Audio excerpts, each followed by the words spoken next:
जय श्री ओम नमः सिद्धेभ्य। ओम नमः सिद्धेभ्य। ओम नमः सिद्धेभ्य। नमो अरिहंताणं। नमो सिद्धाणं। नमो आयरियाणं। नमो वज्रायाणं।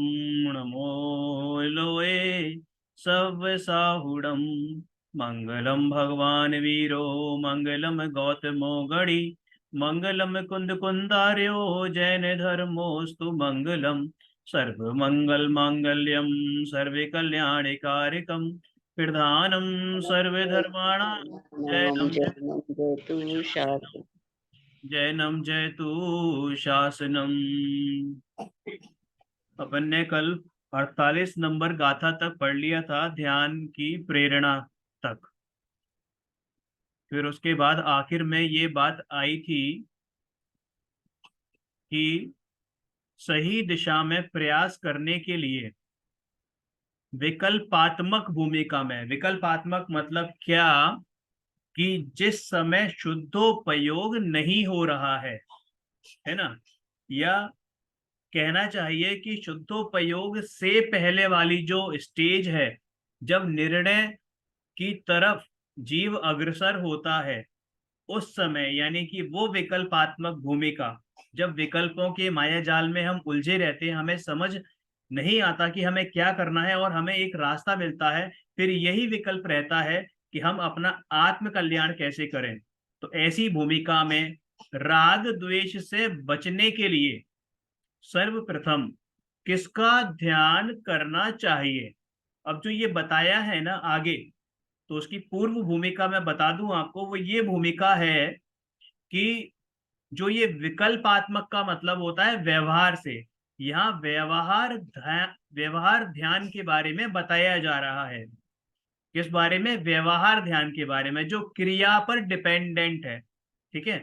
हालांकि वो ध्यान ध्यान होता नहीं है, लेकिन चूंकि अभी हमारी निर्विकल्प अवस्था नहीं है, तो हमारा उपयोग अशुभ में भटके उससे बेटर ये है कि हम अपने उपयोग को कहीं ऐसी जगह लगाएं जहां शुभ हो, और फिर धीरे धीरे धीरे करके उस शुभ को और आगे ले जाएं, जो हमें शुद्ध की ओर ले जाए। ठीक है। चलिए पढ़ते हैं आगे, गाथा को एक बार करते हैं। पढ़तीस सोल छप्पे चदु दुग में गम चा जवहा जाये हो। पर मेठी वाचियाणम वर्णम चा गुरु वसे गुरु ए सेण। क्या बोल रहे हैं?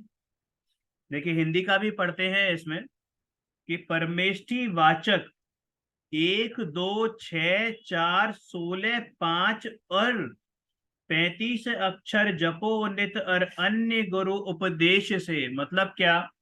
हमने पीछे पढ़ा कि व्यवहार सम्यक दर्शन का एक स्वरूप सच्चे देवशास्त्र गुरु का श्रद्धान, यथार्थ श्रद्धान। और उससे पहले सच्चे देवशास्त्र गुरु कौन? उसमें देव गुरु और कौन आ गए? देव गुरु पंच परमेष्टि। जो सच्चे देव भी हैं, सच्चे गुरु भी हैं, तो कौन है? पंच परमेष्टि। यानी पंच परमेष्टियों का सच्चा यथार्थ, सच्चा श्रद्धान, यानी यथार्थ श्रद्धान, उनका यथार्थ रूप से स्मरण। तो वो बता रहे हैं कि पंच परमेष्टि वाचक, परमेष्टि वाचक 35, 35 क्या होते हैं? 35 क्या होते हैं? अक्षर। जो नमोकार मंत्र होता है उसमें 35 अक्षर होते हैं। ठीक है ना। फिर 16, 16 क्या होता है? 16 अक्षरों का मंत्र। मतलब ये शॉर्ट में शॉर्ट बताते जा रहे हैं, जितना भी, जितनी भूमिका है उसके अनुसार आपके पास जितना टाइम है, सपोज आपके पास सफिशियंट टाइम है, तो आप पूरे नमोकार मंत्र का जाप कर सकते हैं। आपके पास कम टाइम है, तो आप मात्र 16 अक्षरों का जाप कर सकते हैं। क्या? देखो आप फुटनोट में दे रखा है, अरिहंत सिद्ध आयरी उवाध्याय साधु। ठीक है। फिर पांच पांच छह, छह क्या होते हैं? छह, छह आपका हो गया जैसे अरिहंत सिद्ध, अरिहंत सिद्ध, अरिहंत सिद्ध, इस तरीके से केवल अरिहंत सिद्ध, अरिहंत सिद्ध, अरिहंत सिद्ध, अरिहंत सिद्ध, इस तरीके से। और पांच पांच अक्षर कैसे हो गए शुरू सबके? First first letter initials, first initial, यानी कि अरिहंत का अ, सिद्ध का सी, आचार्य का आ, उपाध्याय को उ और साधु का स। तो असी असी आउसा। आऊसा, असी आऊसा, असी आऊसा, इस तरीके से। ठीक है, तो बाकी ये आप पढ़ लीजिएगा, इसमें ज्यादा जोर लगाने वाली बात नहीं है। हम सीधे स्क्रीन पर जो लिखा हुआ है उस पर आते हैं। पंच परमेष्ठी को स्मरण करने वाला यह नमोकार महामंत्र है, अतः उसे संपूर्ण रूप से अथवा उसके वाचक संक्षिप्त पदों को भी ध्यान का विषय बनाया जा सकता है, अथवा अन्य मंत्रों को भी ध्यान का विषय बनाया जा सकता है। अब यहाँ जो अन्य मंत्र लिखे हैं ना, तो वो अन्य मंत्र कौन से हैं? जो अपने आत्म कल्याण के हेतु हैं, मात्र वही मंत्र जो अपने आत्म कल्याण के हेतु हैं। बाकी मेरा इशारा आप समझ जाइएगा कि कौन से मंत्र की मैं बात यहाँ नहीं कर रहा हूं, लेकिन मात्र और मात्र आत्म कल्याण का जो मंत्र है। ठीक है, संक्षेप में कहें तो उनके स्मरण से समता भाव आता है। किनके स्मरण से? जिनके स्मरण से समता भाव आता है, राग द्वेष की वृद्धि नहीं होती, वे मंत्र ध्यान करने योग्य हैं। ये यहाँ पर हमने पढ़ लिया है। इसके आगे देखते हैं। ये सब अपने आप पढ़ लीजिएगा आप, अपना ग्रंथ में भी यही दे रखा है। संक्षेप में कहें तो पंच परमेष्ठी को हम 12, 1, 2, 4, 5, 6, 16 और 35 अक्षरों द्वारा स्मरण कर सकते हैं। ध्यान में अब आइए मुद्दे की बात, क्या कि ध्यान में धीरे धीरे भेद से अभेद की तरफ जाते हैं। ये भेद करे पांच, और फिर ये धीरे धीरे धीरे धीरे धीरे धीरे ये अभेद की तरफ गए, यानी कि ये एक हाथ, पांच उंगलियां मिलके मुट्ठी बनती है ना, तो वैसे ही कि धीरे धीरे धीरे धीरे भेद से अभेद की तरफ आते हैं। और समझने के लिए ये हमने पढ़ा है निश्चय और व्यवहार की डेफिनेशन में, जो यथार्थ स्वरूप होता है, सच्चा स्वरूप होता है, तो वो निश्चय से कहा जाता है। और जब समझने और समझाने की बात होती है, तो जो बात कही जाती है वो व्यवहार की अपेक्षा से, यानी भेद करके कही जाती है। समझने में अभेद से भेद की ओर, क्योंकि यहाँ ध्यान का विषय बताया जा रहा है, अतः भेद से अभेद की ओर, विस्तार से संक्षिप्त की ओर कथन किया गया है। अज्ञानी जीव जिन जिन पदार्थों का ध्यान करता है, उससे राग द्वेष की वृद्धि ही अधिक होती है। और एकदम से देखो, आचार्य श्री बड़ा पुचकार पुचकार के, जैसे आपने देखा होगा हम सबके बच्चे हैं, तो वो जब छोटे थे, मतलब 1.5, 2, 2.5 साल के होते हैं, तो उन्हें हम क्या फर्स्ट में डाल देते हैं सीधे। अभी आजकल तो प्ले ग्रुप चल गए हैं, तो पहले हम क्या करते हैं, प्ले ग्रुप में डालते हैं। तो वहां प्ले ग्रुप में क्या सीधे पेन पकड़ा देते हैं? नहीं, उन्हें पुचकार पुचकार के गेम्स के माध्यम से पहले बैठना सिखाया जाता है कि बेटा तू स्कूल में बैठ। और वो बैठना भी कैसे सिखाया जाता है कि सीधे 5 घंटे की क्लास चलती है कि नहीं, कभी कभी आधा घंटा, फिर 1 घंटा, फिर 1.5 घंटा, फिर 2 घंटा, इस तरीके से टाइम एक्सटेंड किया जाता है। तो उसको उस माहौल में ढाला जाता है। वैसे ही आचार्य श्री हम बच्चों पर ये कृपा कर रहे हैं, उपकार कर रहे हैं कि भैया उन्होंने हमें सीधा जो है वो सीए नहीं करवाने भेज देना। वो कहते हैं पहले तू एबीसीडी तो समझ, पेन तो पकड़ना सीख, उसके बाद ये करना, उसके बाद ये करना। ठीक है, तो अज्ञानी जीव, हम उन्हें मालूम है ना हमारी क्या आदत है, तो वही वो कर रहे हैं। और फिर माँ तो है ही, कौन सी माँ? माँ जिनवाणी। ठीक है, उनको अपने बच्चे की हर हरकत पता होती है कि कौन कितने पानी में है, तो वो उस हिसाब से हमको समझा रहे हैं कि अज्ञानी जीव जिन जिन पदार्थों का ध्यान करता है, उससे राग द्वेष की वृद्धि ही होती है, और एकदम से निर्विकल्प अनुभव रूप, एकदम से निर्विकल्प अनुभव रूप ध्यान हो नहीं सकता। इसलिए निर्विकल्प अनुभव के पूर्व विकल्पात्मक दशा में ऐसे विषयों के ध्यान से दूर रहने को कहा गया है जिनसे राग द्वेष की वृद्धि हो।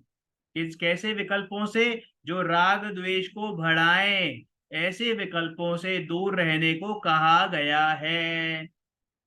हमने नमोकार मंत्र जब पढ़ा था, पढ़ा से मतलब जब हमने सीखा था, कब सीखा था? आज से 1.5 साल पहले पहली बार जब हमने समझा था उसको, तो हमने नमोकार मंत्र के जो एडवांटेजेस पढ़े थे। क्या पढ़े थे? कि नमोकार मंत्र पढ़ने के काल में आपके जो अशुभ भाव हैं वो नहीं होते, है ना? ये पढ़ा था ना हमने, अशुभ भावों का बंध नहीं होता, और जो पुण्य यानी कि पाप का बंध नहीं होता, पुण्य का बंध होता है।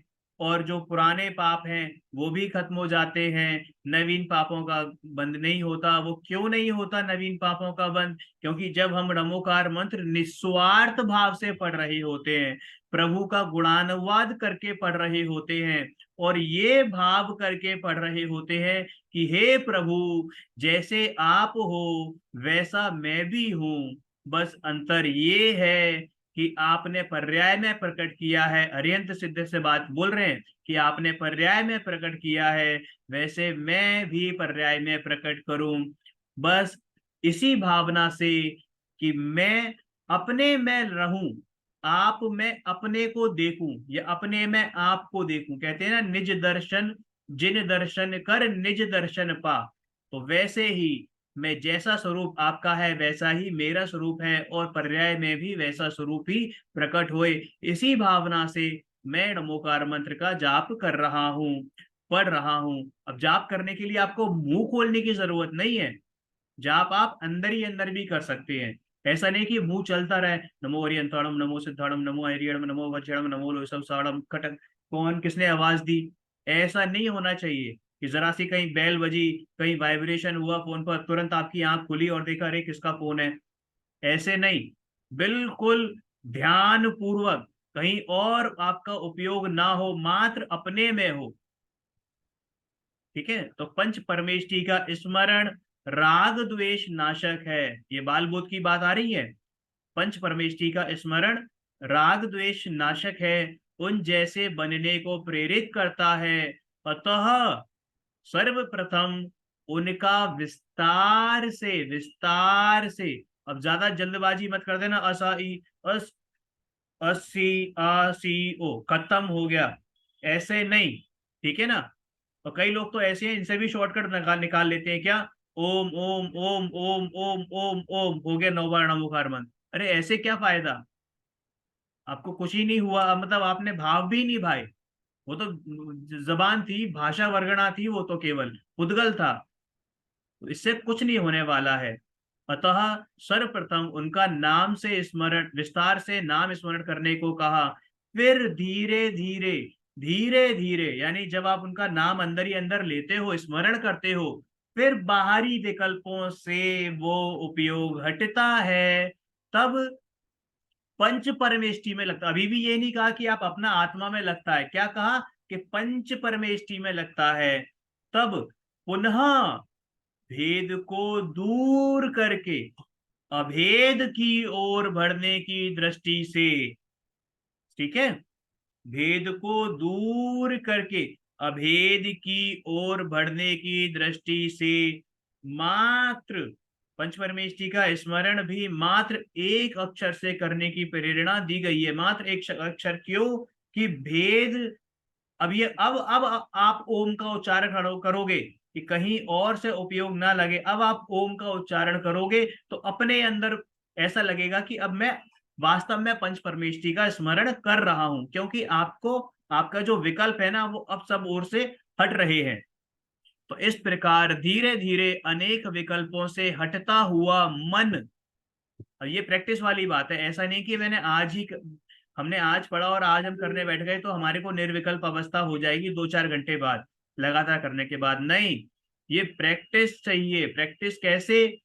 कि अपने, हम पढ़ें, अपना निर्णय करें कि मैं कौन हूं, है ना। ये ध्यान ऐसे नहीं होता, पहले ये निर्णय होना चाहिए कि मैं हूं कौन, मेरा उद्देश्य क्या है, क्या मेरा पुरुषार्थ है, मैं क्यों हूं, ये होना चाहिए। मेरे अंदर क्या विद्यमान है, कौन कौन से गुण है, उनकी महिमा आनी चाहिए। अपने आप को राजा का अनुभव करना चाहिए। राजा कौन, वो चक्रवर्ती या वो वाले राजा नहीं, इस पूरी संपदा का, इस लोकाकाश का राजा, इस चैतन्य लोक का राजा, वो ऐसा अनुभव आना चाहिए, ऐसा भावासन आना चाहिए, अंदर से आह्लाद आना चाहिए। तब ये विकल्पों से हटता हुआ मन सहज ही निर्विकल्प अवस्था की ओर बढ़ने लगता है। परमेष्टि के वाचक इस नमोकार मंत्र में जिनका वर्णन किया गया है, उनका स्वरूप भी जानना अत्यावश्यक है। अतः 50 से 54 तक 5 गाथाओं में क्रमशः पांचों परमेष्टि का स्वरूप बताया गया है। चलिए बाल बोध पढ़ते हैं दोबारा से। यही सारी चीजें हमने तब भी पढ़ी थी, लेकिन अब थोड़ा सा डिफरेंट होने वाला है। वहां पर बहुत बेसिक चीजें बताई गई थी, लेकिन अब थोड़ा सा और आगे चल के बात करेंगे। ठीक है, मैं सीधा यहीं से आता हूँ, गाथा नहीं पढ़ रहा, आप पढ़ लीजिएगा। 50 नंबर। नित्य ध्यान करने योग्य अरिहंत परमेष्ठी का स्वरूप बताते हुए 50 नंबर की गाथा में कहा है, क्या कहा है कि चार घाती कर्मों का नाश कर। किसका नाश कर, कि चार घाती कर्मों का नाश कर। ये अरिहंत का स्वरूप बता रहे हैं। अरिहंत भगवान के होते हैं ना चार घाती कर्म का नाश, और फिर इनके एवज में क्या होता है, अनंत चतुष्टय प्रकट होता है। यानी अनंत दर्शन, अनंत ज्ञान, अनंत सुख और अनंत वीर प्रकट होता है। ऐसे अनंत चतुष्टय से युक्त होकर परम औदारिक शरीर में स्थित हैं। ऐसे शुद्धात्मा ही अरिहंत परमात्मा हैं और वे ध्यान करने योग्य हैं। अब देखो, हमने जो परिभाषा पढ़ी थी, क्या पढ़ी थी, मोक्ष मार्ग प्रकाशक में भी पढ़ी थी, सभी ने पेपर दिया है, उसमें भी हमने क्या पढ़ा था कि जो गृहस्थ पने को त्याग कर, गृहस्थ अवस्था नहीं, गृहस्थ पने को त्याग कर मुनि धर्म अंगीकार करके निज स्वभाव साधन द्वारा अनंत चतुष्टय चार घाती कर्मों का नाश करके अनंत चतुष्टय जिसके प्रकट हुए हैं, ऐसे अरिहंत परमात्मा होते हैं। है ना, तो वही है। अब व्याख्या कह रहे हैं कि ज्ञानावरण, दर्शनावरण, मोहिनी है और अंतराय, ये चार घातीय कर्म है। इनके नाश होने पर अनंत चतुष्टय की प्राप्ति होती है। ऐसे वीतरागी सर्वज्ञ परमात्मा का शरीर भी रक्त मांस आदि सप्त धातुओं से रहित उत्तम परम औदारिक हो जाता है। अब यहाँ पर उनके शरीर का गुणानुवाद किया जा रहा है, नहीं, उनकी आत्मा का, उनकी शुद्धात्मा का गुणानुवाद किया जा रहा है। क्योंकि ये शरीर जो परम औदारिक हुआ है, वो आत्मा के गुण जब प्रकट हुए हैं, वो उसमें निमित्त बना है, उसमें निमित्त बने हैं इस शरीर के, इस औदारिक शरीर के परम औदारिक शरीर बनने में, इस रूप परिणमित होने में। कौन, आत्मा के गुणों का प्रकटन, जो सामने बिल्कुल प्रकट में आए हैं, वो निमित्त बने हैं। जिसमें भूख प्यास नहीं लगती, भय राग द्वेष मोह चिंता बुढ़ापा रोग, ये 18 दोषों के नाम दिए गए हैं। है ना, भूख प्यास भय द्वेष राग द्वेष मोह चिंता बुढ़ापा रोग मृत्यु खेद पसीना मद अरति आश्चर्य जन्म निद्रा और शोक आदि 18 दोषों से रहित होते हैं। समस्त विकारी भावों से रहित शुद्धात्मा ही अरहंत परमात्मा कहलाते हैं। पंच परमेष्ठी में उन्हें ही नमस्कार किया गया है। जैसे वे इस वर्तमान में शुद्ध हो गए हैं, शुद्ध हो गए हैं या शुद्ध हैं, अगर स्वभाव दृष्टि से देखें तो शुद्ध ही थे, शुद्ध हुए हैं और शुद्ध ही रहेंगे। और पर्याय दृष्टि से देखें तो हाँ, उन्होंने पर्याय में भी शुद्धता प्रकट की है। और जैसे उन्होंने पर्याय में शुद्धता प्रकट की है, हम भी अपना त्रिकाली शुद्धपना पर्याय में प्रकट करें। जो हमारा स्वभाव है वो स्वभाव उघाड़ में आए, प्रकट में आए, है ना। तो वही बता रहे हैं कि वैसी ही दशा संसारियों को भी प्राप्त करना है, अतः वे ध्यान करने योग्य हैं। देखिए यहाँ सारी बातें व्यवहार कथन से हो रही है।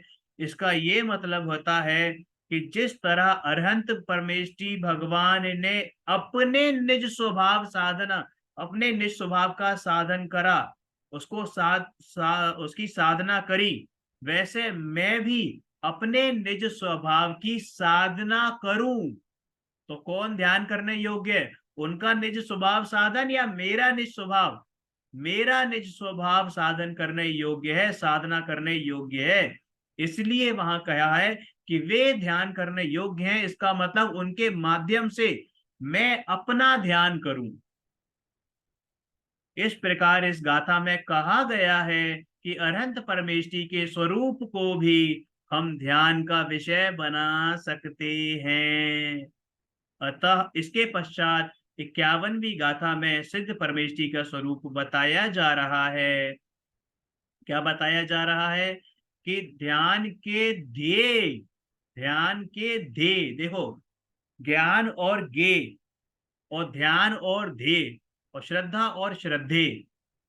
श्रद्धा क्रिया है ना, प्रोसेस है, वो जो हो रही है। और श्रद्धे जिसकी श्रद्धा की गई है। गे, गे एक वस्तु भी हो सकती है, विषय भी हो सकता है, विचार भी हो सकता है, ठीक है। और ज्ञान क्या होता है? जो जिससे हम जान रहे हैं। तो यानी ज्ञान, गे का ज्ञान, किसका? गे का ज्ञान, या ज्ञान का गे बनना। कहते हैं ना ज्ञान का गे बना है ये, इसका मतलब क्या? कि ज्ञान में ये वस्तु झलकी है, ठीक है। ऐसे ही ध्यान का ध्येय, ध्येय मतलब जिसका ध्यान करा जाए। तो ध्यान के ध्येय सिद्ध परमेष्ठी का स्वरूप बताते हुए इस गाथा में कहा गया है। ऊपर तो अरहंत परमेष्ठी का ध्यान करने की प्रेरणा दी गई थी, उनके स्वरूप की ध्यान करने की प्रेरणा दी गई थी। अब ध्यान का ध्येय किसे बताना, बनाना है? सिद्ध परमेष्ठी को। ये भी व्यवहार का ही कथन है, क्योंकि आपको तो अपना ध्येय बनाना है। अपना मतलब अपने परमात्म स्वरूप का, शुद्ध आत्मा का। 8 कर्मों का व शरीर का भी नाश करने वाले लोकालोक के ज्ञाता दृष्टा अंतिम पुरुष के शरीर के आकार में, अंतिम पुरुष के, ध्यान दीजिएगा, अंतिम पुरुष के शरीर के आकार में। यह पुरुष लिखा है, स्त्री नारी नहीं लिखा। क्यों? यह त्रियंच नहीं लिखा, क्यों? क्योंकि जो मोक्ष होता है वो मात्र पुरुष अवस्था में ही होता है, अगर हम लिंग की बात करें तो, ठीक है। तो अंतिम पुरुष के आकार में, अंतिम पुरुष के आकार में, लोक के अग्रभाग में, अग्रभाग का मतलब क्या? जो लोक का लास्ट पॉइंट है, बिल्कुल ये बिल्कुल चिपक गए हैं, ठीक है। ऐसे अग्रभाग में स्थित आत्मा ही सिद्ध परमात्मा है। वे भी ध्यान करने योग्य हैं। क्लियर है? व्याख्या, आयु, नाम, वेद और गोत्र, ये 4 अघातियां भी इनके नाश हो गए हैं, ठीक है। अतः अरहंत परमेष्ठी की सारी विशेषताएं तो इनमें होती ही हैं। साथ में अरहंत परमेष्ठी की सारी विशेषताएं क्या है? जो ऊपर लिखी थी, ठीक है, शरीर की नहीं, अरहंत परमेष्ठी की अंदर आंतरिक, ठीक है। तो साथ में अघाती कर्मों के नाश के कारण कुछ विशेषताएं ऐसी होती हैं जो उन्हें अनंत परमेष्ठी से भिन्न करती हैं।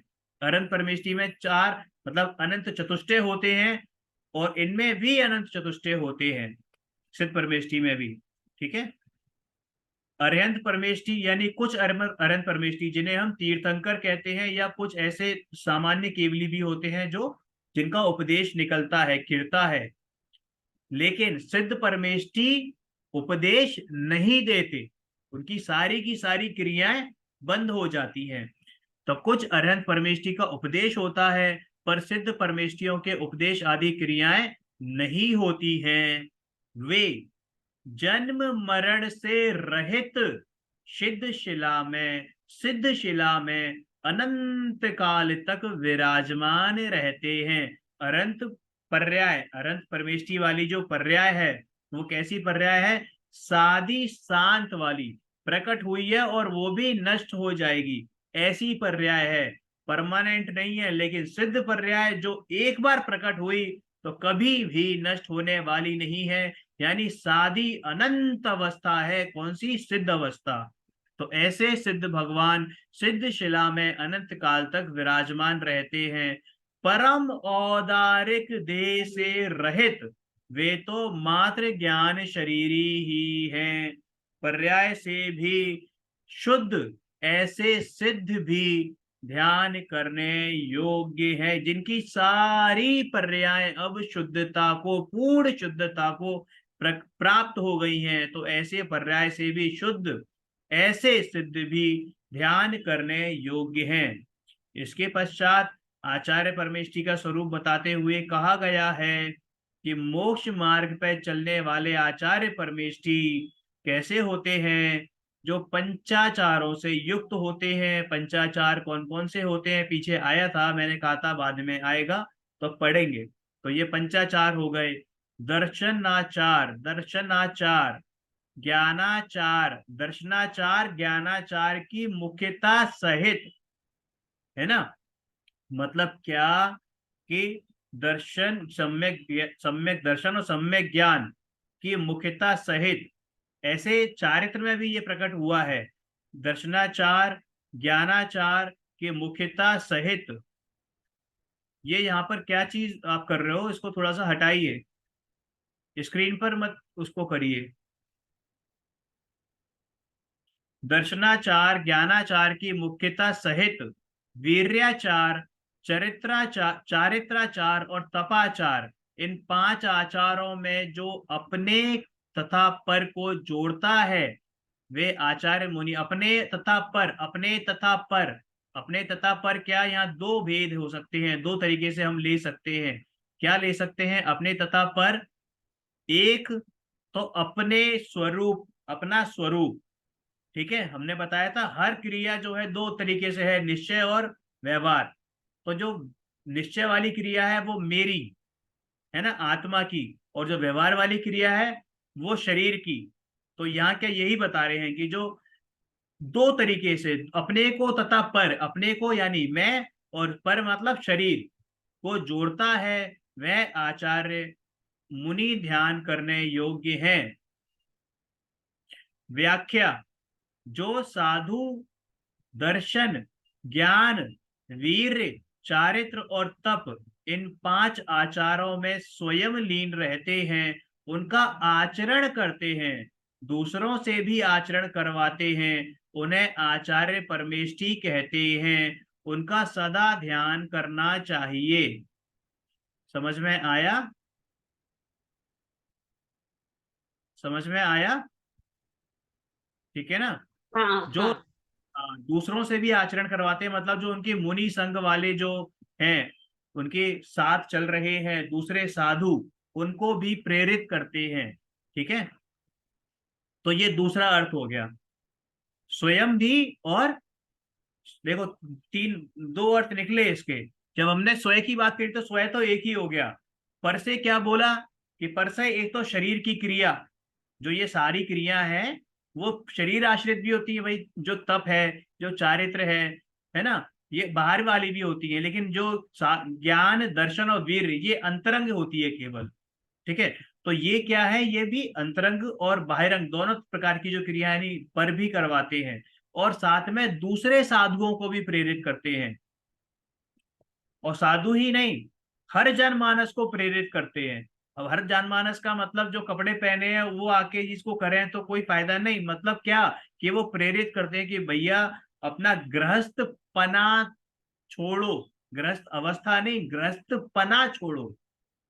जो ये ममत्व बुद्धि है, कर्तत्व बुद्धि है, अहम बुद्धि है ना, इसको छोड़ो और अपने में रमो। जब अपने में रमोगे तो अपना उपयोग अंतर में बढ़ेगा, उसकी विशुद्धि बढ़ेगी, तो जाहिर सी बात है कि पर्याय में भी यानी बाहर भी व्यवहार में भी ये सारी चीजें प्रकट होंगी, कपड़े उतरेंगे, पंचाचारों का पालन शुरू होगा। ठीक है। अब देखिए ये एक एक करके समझेंगे कि सम्यक दर्शन के आचरण को क्या कहते हैं? दर्शनाचार। सम्यक ज्ञान के आचरण को ज्ञानाचार। वीतराग चारित्र भाव। वीतराग चारित्र भाव, बाहरी नहीं, अंतरंग। वीतराग चारित्र भाव के आचरण को चारित्राचार कहते हैं। तप के आचरण को तपाचार कहते हैं। और उक्त चारों आचरणों का पालन करने में अपनी शक्ति को नहीं छुपाने को वीर्याचार कहते हैं। देखो, वीर्य गुण की जो क्वालिटी होती है वो बड़ी इंपॉर्टेंट है, वो समझनी चाहिए हमको कि जो वीर्य गुण है ना, वो आत्मा का ऐसा गुण होता है जो हमारा स्वभाव है उसको झेलने की, संपूर्ण रूप से झेलने की जो शक्ति देता है। वो जो शक्तियां हैं हमारे अंदर, अनंत शक्तियां हैं, उनको जो झेलने की शक्ति देता है, उनको जो अ, अनुभव करने की शक्ति देता है कि हमारे सर्वांग में वो शक्तियां प्रकट हो। तो वो जो शक्ति को झेलने की शक्ति जो होती है वो वीर्य गुण से प्रकट होती है, वीर्य गुण के कारण होती है। और जब हम शक्ति, अब हमें लगता है कि ये नहीं हो पा रहा है, इसका मतलब वीर गुण के जो प्रकटता है उसका अभाव है, यानी वीर गुण का सद्भाव नहीं है वहां पर, है ना। वीर गुण का अभाव नहीं, वीर गुण पे आवरण पड़ा हुआ है, यानी उसका पूर्ण रूप से सद्भाव नहीं है।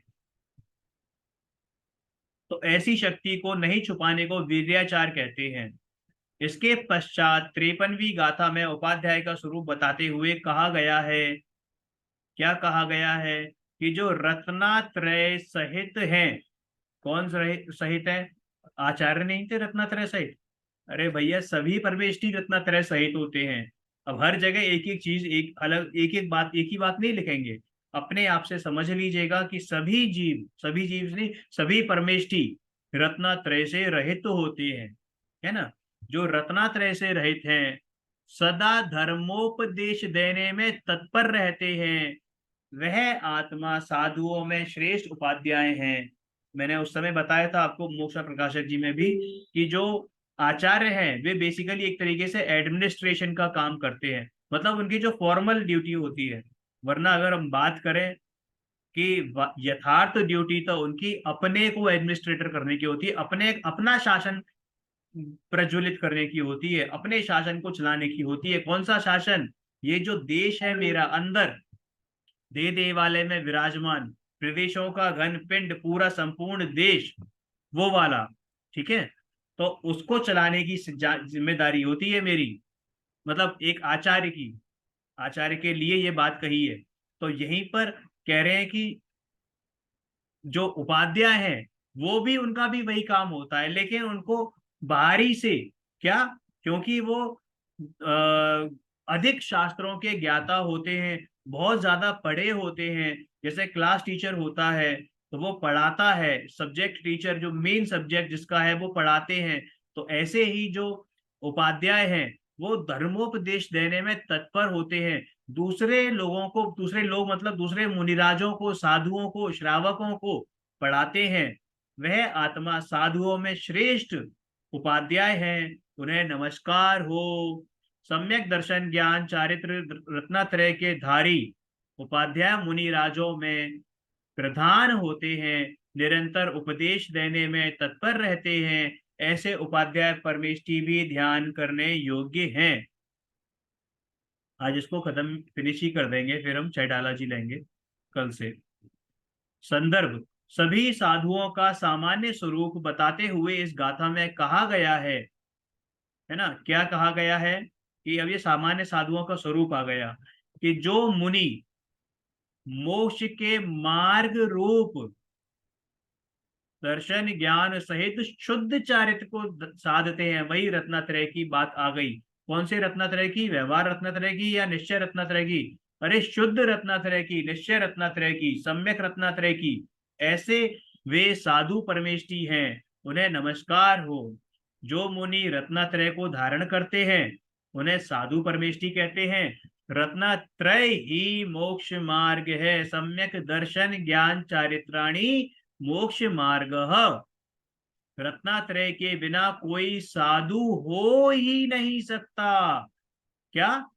कितने ही कपड़े उतर जाए, कितनी ही वीतरागता बाहर में झलके, लेकिन जब तक उसको रत्नात्रय प्रकट नहीं है, सम्यक दर्शन नहीं है, तब तक वो साधु नहीं है। उक्त पांचों परमेष्टि व्यवहार ध्यान के विषय हैं। समझ में आया? व्यवहार शुरू से ये अब तक क्या चलता आ रहा है? व्यवहार ध्यान। निश्चय ध्यान का स्वरूप अब 55वीं गाथा में एक्सप्लेन करेंगे।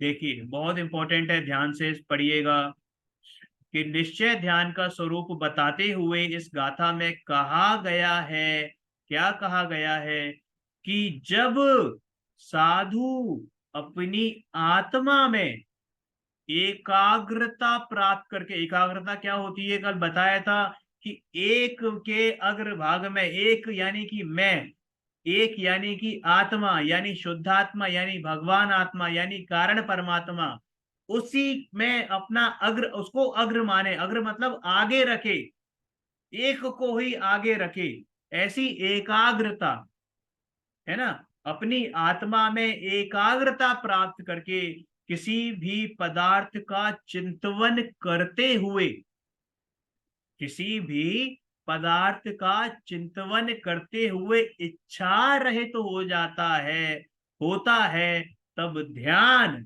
निश्चय ध्यान कहलाता है।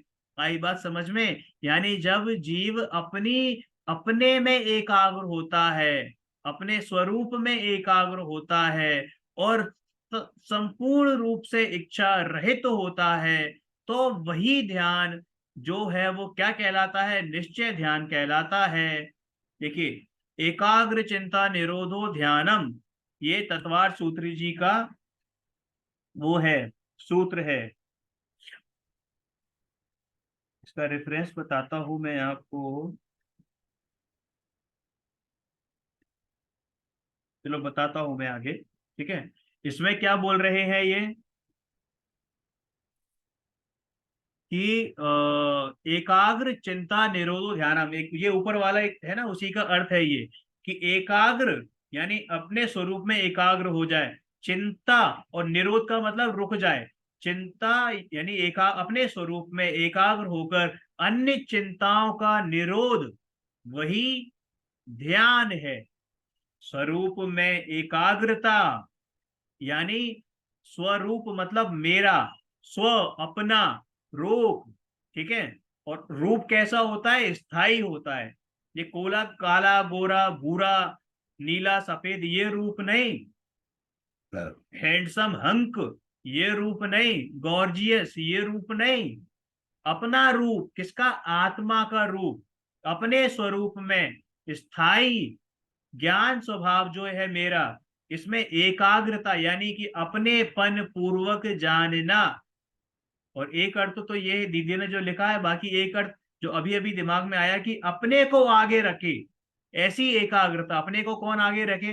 अपना, अपना ज्ञान स्वभावी भगवान आत्मा, अपने को अपने पूर्वक जानना। तात्पर्य यह है कि अपने ज्ञान स्वभाव द्वारा अपने ज्ञान को ही अपनेपन से जानना। अपने ज्ञान को ही, जो ये हम पढ़ रहे हैं, इसको जानने का मतलब नहीं है, इसको जानने का भाव नहीं है। ये शब्द तो क्षयोक्षम का विषय है। अभी कुछ हो गया ऊंच नीच तो ये शब्द भी याद नहीं आएंगे, क्या पढ़ा था ये भी ध्यान नहीं आएगा। हाँ, अपना स्वरूप का अगर आपने अवलंबन ले लिया, एक बार निर्णय कर लिया, एक बार अनुभव कर लिया, एक बार, तो वो अनुभव आपके हमेशा याद रहेगा। अब भी मतलब एक ना कि जीवन से पहले भी और जीवन के बाद भी, LIC का वो है ना trademark, punch line, tag line, तो बस यही जैन दर्शन का है। सम्यक रत्नात्रय ऐसी कुंजी है तो जीवन से के साथ भी, जिंदगी के साथ भी और जिंदगी के बाद भी, सिर्फ यही चीज साथ जाती है, बाकी कुछ साथ नहीं जाता है। तो यही बता रहे हैं कि तात्पर्य यह है कि अपने ज्ञान स्वभाव द्वारा अपने ज्ञान को ही अपनेपन से जानना, तन्मय होना ही ध्यान की प्रथम अनिवार्य शर्त है। देखो दोनों चीजें अपोजिट हैं। पहले जो ऊपर हम पढ़ते आए हैं 5 गाथाओं में, किसका ध्यान करना? अनंत परमेष्टि का, सिद्ध परमेष्टि का, आचार्य का, उपाध्याय का, साधु परमेष्टि का। अब बात उससे बिल्कुल उलट हो रही है। क्यों? क्योंकि पहले वो जो ऊपर गया था ना, वो प्ले ग्रुप में एडमिशन लेने वाला बच्चा था। अब ये बच्चा थोड़ा सा बड़ा हो रहा है, उसको आगे अपना कैरियर सेट करना है, तो वो कैरियर का डिसीजन लेने वाला है। उस बच्चे के लिए अब ये बात है कि यथार्थ पढ़ाई तो अब शुरू हुई है। ठीक है, तो वही बता रहे हैं कि स्वरूप में एकाग्रता यानी अपने स्वरूप में स्थायी यानी परमानेंट, ज्ञान स्वभाव में एकाग्रता यानी अपनेपन पूर्वक जानना। तात्पर्य यह है कि अपने ज्ञान स्वभाव द्वारा अपने ज्ञान को ही अपने ज्ञान को ही मैंने कल कहा था आपसे कि ही बड़ा इंपॉर्टेंट है जैन दर्शन में। ये न्याय में ही का मतलब क्या होता है कि भैया इसके अलावा कोई और ऑप्शन नहीं है कि आप, एक काम करता हूं, मैं आधा अपने को जानता हूं, आधा अपनी पत्नी को जानता हूं, आधा अपने ज्ञान को जानता हूं, आधा अपने बच्चे को जानता हूं, आधा अपने को जानता हूं, आधा अपने माँ बाप को जानता हूं। अरे छोड़ो, आधा नहीं, 90% अपने को, 10% किसी और को। अरे नहीं भाई, अपने को ही, कोई और ऑप्शन नहीं है। तो अपने ज्ञान को ही अपने पन से जानना, तन्मय होना ही ध्यान की, तन्मय होना मतलब उसी में रमण करना, यही ध्यान की प्रथम अनिवार्य शर्त है। मैंडेट है, मैंडेट, अनिवार्य, मैंडेटरी है। ज्ञान का स्वभाव कैसा है? ज्ञान का स्वभाव लिखा है, स्वभाव है। ज्ञान का स्वभाव कैसा है? स्व पर प्रकाशक है। कैसा है? स्व पर प्रकाशक, स्व पर प्रकाशक। अब यहाँ ये मत समझना कि स्व, ये बड़ा डिस्प्यूटेड और बड़ा ही कंट्रोवर्शियल विषय रहता है ज्ञानियों के बीच हमेशा से, कि ज्ञान जो आत्मा है, क्या वो स्व स्व प्रकाशक है या पर प्रकाशक है? स्व पर प्रकाशक है। तो मेरा भी इतना मतलब नहीं है निर्णय, तो जो सामने लिखा है मैं उसी के हिसाब से बात करूंगा कि जब ज्ञान यानी आत्मा स्वयं को लक्ष्य करते हुए स्वयं को ही ज्ञान का ज्ञेय बनाता है, अर्थात स्वयं के द्वारा स्वयं को जानता है, तो वो कैसी स्थिति है? आत्मानुभूति की स्थिति है। कैसी स्थिति है? आत्मानुभूति की स्थिति है, निर्विकल्प अवस्था है ना। इसी को इससे ही आत्मा में एकाग्रता प्राप्त करना कहते हैं। एकाग्रता प्राप्त करना कहते हैं। ठीक है, ऐसी स्वयं में एकाग्रता रूप परम ध्यान होने के पश्चात इच्छा रहित होते हुए, देखो ध्यान से पढ़िए क्या कह रहे हैं कि ऐसी स्वयं में, ऐसी स्वयं क्या? मैं, ऐसी स्वयं यानी आत्मा, स्वात्मा में एकाग्रता रूप, जब अपने परमात्मा स्वरूप में एकाग्र होते हैं तो वो ध्यान कौन सा कहलाता है? कल हमने पढ़ा था, परम ध्यान कहलाता है। कौन सा ध्यान? परम ध्यान या निश्चय ध्यान, दोनों एक ही बात है। कि ऐसी स्वयं में एकाग्रता रूप परम ध्यान होने के पश्चात इच्छा रहित होते हुए, इच्छा रहित होते हुए स्वयं पर किसी भी पदार्थ का ज्ञानात्मक चिंतन चले। ज्ञानात्मक चिंतन चले। कैसा? ज्ञानात्मक, मात्र ज्ञान में आ रहे हो, रागात्मक नहीं। रागात्मक का मतलब क्या? कि ये मेरा है, मैं इसका करने वाला हूं, मैं स्वामी, है ना, स्वयं स्वामी भेद भी खत्म हो जाए, तो ऐसा रागात्मक चिंतन ना चले, मात्र ज्ञान का ज्ञेय बने। ठीक है, और क्या लिखा है? स्वयं पर, जैसे शीशा होता है ना, तो शीशा क्या, जैसे शीशे के सामने मैं खड़ा हो जाऊं तो शीशा मुझसे मोह रखेगा, राग रखेगा, द्वेष रखेगा, क्या रखेगा? अरे कुछ नहीं रखेगा। उसके उसके जो अंदर दर्पण में मैं झलक रहा हूं, बस। झलकना है मैं बस। सब कुछ जो सामने रखा हुआ है वो सब झलक रहा है, ठीक है। तो कोई राग द्वेष नहीं है उसको। तो ऐसे ही यहाँ पर है, दर्पणवत की भांति होता है, दर्पण की जैसे होता है। तो वह चिंतन यानी वह ध्यान भी निश्चय ध्यान ही कहलाएगा। अब देखो यहाँ क्या लिखा है कि इच्छा रहित चिंतन के अनेक अर्थ हो सकते हैं। जैसे किसी फल की कामना से रहित स्वपर का चिंतन, किसी फल की कामना से रहित, किसी फल की कामना से रहित स्वपर का चिंतन, अर्थात मेरे ध्यान का यह फल मुझे मिले ऐसी कामना से रहित, इस प्रकार की किसी भी प्रकार की इच्छा से रहित चलने वाला चिंतन, अथवा बिना प्लानिंग के यानी कि अबुद्धि पूर्वक, बिना प्लानिंग के, बिना सोचे विचारे सहज चलने वाला किसी भी विषय का चिंतन, अबुद्धि पूर्वक कहते हैं इसको, है ना, शास्त्रीय भाषा में अबुद्धि पूर्वक किसी भी विषय का चिंतन, इस यानी जो सहज रूप से होता है वो अबुद्धि पूर्वक। इस चिंतन की खास विशेषता यह होती है कि सोचे हुए विषय में मोह राग द्वेष उत्पन्न नहीं होने चाहिए। ऐसा होने पर ही वह चिंतन ध्यान कहलाएगा, अन्यथा नहीं। संक्षेप में बात यह है, तीन बातें होना अनिवार्य है किसमें, निश्चय ध्यान में। निश्चय ध्यान में तीन बातें होना अनिवार्य है। कौन कौन सी बात होना अनिवार्य है?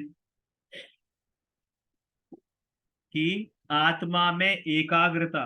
किसमें एकाग्रता? आत्मा में। किसकी आत्मा में? पड़ोसी की आत्मा में कि बच्चे की आत्मा में? नहीं, मेरी आत्मा में नहीं, मुझ में एकाग्रता, है ना। इच्छा रहित निष्प्रह वृत्ति, इच्छा रहित निष्प्रह का मतलब एक सर्व सर्व ओर की इच्छाओं से रहित। इस निष्प्रह का अर्थ, हिंदी अर्थ मुझे याद नहीं पड़ रहा, बट इसको जो भाव में कहते हैं कि जिसकी कोई इच्छा ना बाकी रही हो, तो ऐसी इच्छा रहित, जिसको कोई वांछा ना हो, ऐसी वृत्ति, है ना। रागादि रहित स्वयं पर किसी का भी चिंतवन। तो ये तीन बातें किसके लिए चाहिए? निश्चय ध्यान के लिए। इस प्रकार हम देखते हैं कि इस गाथा में परम ध्यान होने के पूर्व की अवस्था का वर्णन किया गया है। निर्विकल्प परम ध्यान होने के एकदम पूर्व की जो सविकल्प अवस्था होती है उसका वर्णन ही, निर्विकल्प परम ध्यान होने के पूर्व एकदम जो सविकल्प अवस्था होती है उसका वर्णन ही इस गाथा में है। देखो क्या कह रहे हैं, ये कौन सी अवस्था थी? ये वो थी जब मतलब बिल्कुल निर्विकल्प अवस्था हो जाए, बिल्कुल निर्विकल्प अवस्था, ठीक है। तो उससे पहले की जो अवस्था है कि प्राथमिक पुरुष की अपेक्षा से सविकल्प अवस्था में विषय कषाय दूर करने के लिए और चित्त को स्थिर करने के लिए, किसको? चित्त को स्थिर करने के लिए और विषय कषाय दूर करने के लिए कैसे भूमिका में बताया गया। प्राथमिक पुरुष मतलब कौन? वही जो प्राइमरी में जिसने एडमिशन लिया है, प्ले ग्रुप में एडमिशन लिया है, ऐसे बच्चे के लिए बात है ना। वो सर्वप्रथम पंच नमस्कार मंत्र, फिर उनका स्वरूप आदि को भी ध्येय बताया जाता है, जिसका कथन हम आ ही गया है। फिर उसके बाद अभ्यास से जब चित्त स्थिर होने लगता है तो मात्र शुद्धात्मा ही ध्येय होता है। यह अवस्था परम ध्यान अवस्था होती है। पंडित चोडरमल जी साहब की भाषा में कहें तो पहले स्वयं पर का चिंतन, फिर स्वय चिंतन, फिर विकल्पात्मक चिंतन सहज समाप्त और सहज निर्विकल्प स्थिति होती है। यह निर्विकल्प स्थिति कैसी होती है? ये गाथा पढ़ते हैं और इस गाथा को पढ़िए, इसमें से मूल गाथा में से बड़ा आनंद आएगा। देखो, माँ चिट्ठई माँ जंपई माँ चिंतही किम वीजेण होई थिरो अप्पा अपम्मी रहो इड़मेव परम हवे झाणम। क्या कह रहे हैं? माँ चिट्ठई माँ जम्पई माँ चिंतई मतलब क्या? माँ चिट्ठई मतलब क्या? कि चेष्टा नहीं करो, किसी भी प्रकार की चेष्टा नहीं करो, कुछ करने का प्रयास भी नहीं करो, कैसी भी चेष्टा नहीं करो। और करने की बात तो छोड़ो, सोचने का भी प्रयास मत करो। आगे आएगा, माँ चिट्ठई माँ जम्पई, यानी कोई बोलो नहीं। जम्पई का मतलब बोलो नहीं, किससे? मुख से ही नहीं, मन में भी नहीं बोलो। माँ चिट्ठई माँ जम्पई माँ चिंतई, कोई चिंता भी मत करो, किसी भी प्रकार की। ठीक है? और चिंता की मतलब वो चिंता वाली चिंता नहीं, चिंता मतलब कैसा भी चिंतवन, कैसा भी चिंतवन मत करो जिससे आत्मा में आत्मा लीन हो जाए, यानी आत्मा आत्मा में लीन हो, फिर हो, यही उत्कृष्ट ध्यान है।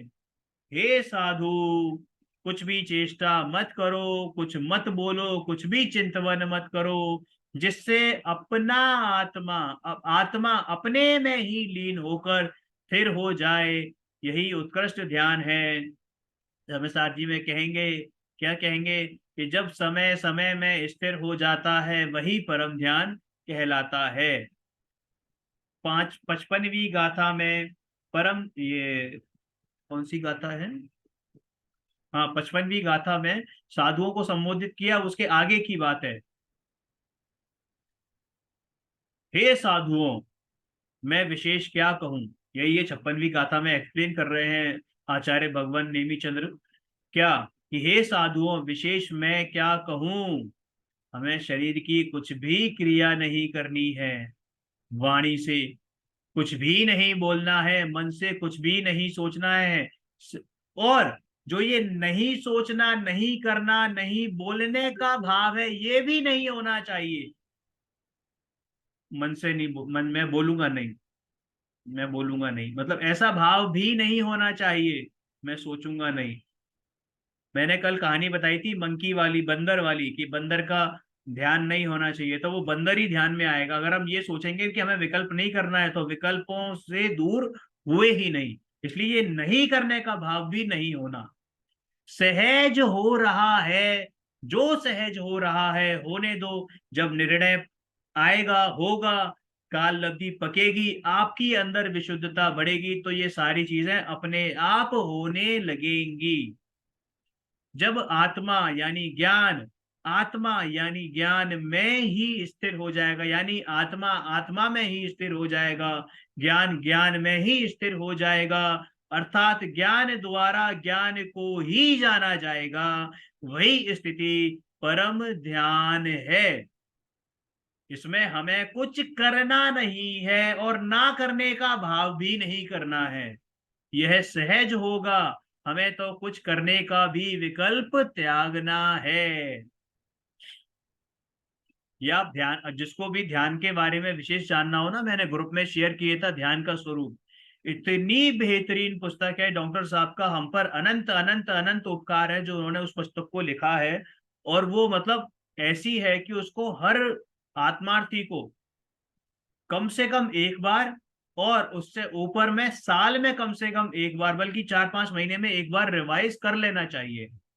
इस प्रकार हम देखते हैं कि परम ध्यान की स्थिति तक पहुंचने के व्यवस्थित क्रम प्रक्रिया का वर्णन 47 से 56वीं गाथा तक किया गया है। अब ये यहाँ पर समरी बता रहे हैं। क्या बता रहे हैं? कि सर्वप्रथम राग द्वेष वाले विचारों से मुक्त होना है। उससे बचने के लिए पंच परमेष्ठी का आलंबन लेना है, सहारा लेना है। वही क्या बात करी कि शुभाशुभ भाव जो है, शुभाशुभ भाव, शुभा मतलब अशुभ भाव, राग द्वेष तो अशुभ ही होते हैं, तो अशुभ भाव जो है उनसे दूर होना है। और फिर ये क्या, पंच परमेष्ठी का आलंबन लेना है। तो ये शुभ भाव हो गए, कैसे शुभ भाव हो गए? जो शुद्ध की तरफ ले जाने में आपके निमित्त कारण बनेंगे, निमित्त भूत है, निमित्त हेतु है। उन्हें चिंतन का विषय बनाना है, उनके सामान्य स्वरूप का, उनके सामान्य स्वरूप का और विशेष स्वरूप का चिंतन मनन करना है।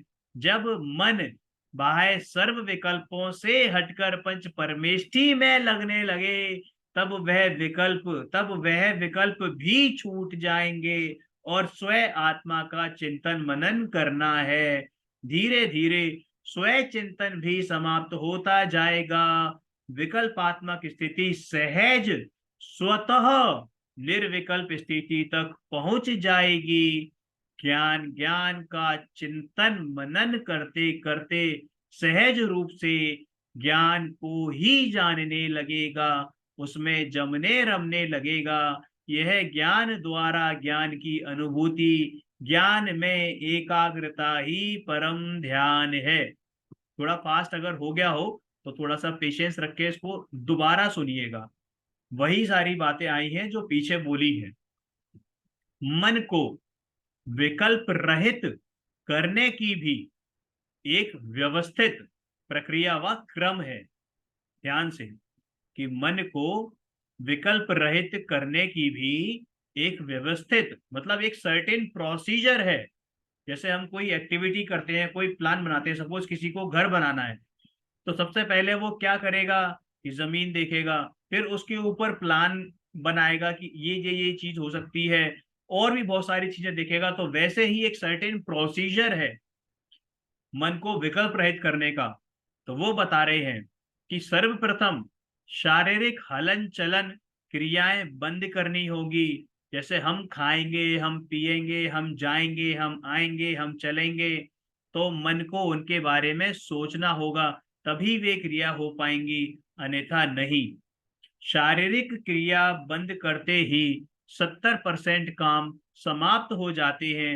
फिर वचन क्रिया बंद करनी है, बोलना बंद करना है, अभी आएगा। देखो क्या लिखा है कि शारीरिक क्रिया बंद, ये हो गया। बोलना बंद करना है, हमारा मन दिन रात यही सोचा करता है कि कैसे उससे बात करें, उसे कैसे मनाएं, है ना।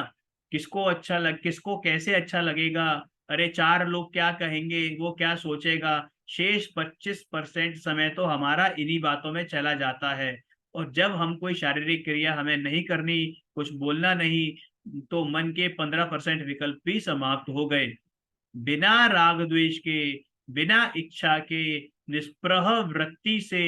अब ये जो ऊपर लिखी गई है ना बातें, कि हमें कुछ करना नहीं है, ये नहीं करना, वो नहीं करना, ये किस भूमिका के लिए बात है, इसको बड़ा ध्यान से देखिएगा। ऐसा नहीं कि यहाँ पर लिखा है और आप सब जो है अपना घर बार त्याग के और अब तो मैं अपने यहीं बैठा रहूंगी या बैठा रहूंगा, मुझे कुछ करने ना करने का बात बोला है, मैं तो यूं ही पड़ा रहूंगा। ऐसा नहीं करना है, ऐसा नहीं करना है। ये सब चीजें सहज रूप से होती हैं, ये सब चीजें सहज रूप से होती हैं। जब आप पढ़ते हैं, आपको यथार्थ बात मालूम पड़ती है, आपके परमात्मा स्वरूप के, आपके आत्मा के कितने गुण हैं, उनकी महिमा आती है, तब ये चीजें सहज रूप से होती हैं। निष्प्रह वृत्ति से कुछ पदार्थ ज्ञान के गे बन भी रहे हों, तो उससे आत्मा को कोई फर्क ले नहीं पड़ता, कोई लेना देना नहीं होता, दुख नहीं होता। अतः परम अवस्था सभी विकल्पों से परे निर्विकल्प अवस्था है। परम ध्यान अवस्था, कैसी परम ध्यान अवस्था? जो निश्चय ध्यान है, वो कैसी अवस्था है कि सारे पर पदार्थ हैं, सारे जो विकल्प हैं उनसे परे, इंद्र जो विकल्पों का माया जाल है उनसे परे निर्विकल्प अवस्था है। इसकी चर्चा ही इस गाथा में की गई है। अब देखिए आगे पढ़ते हैं। 57वां जो गाथा है, मेरे ख्याल से लास्ट है। हाँ जी, लास्ट गाथा है 57, उसके बाद अंतिम। परम ध्यान की प्राप्ति के लिए क्या करना चाहिए और क्यों, यही बताते हुए इस गाथा में कहा गया है। इन दो को हम कल ले लें या आज ही ले लें, जैसा आप कहें। कल ले लेना, अब सर से ऊपर जा रहा है। चलो ठीक है, कल ले लेते हैं। ठीक है, हाँ।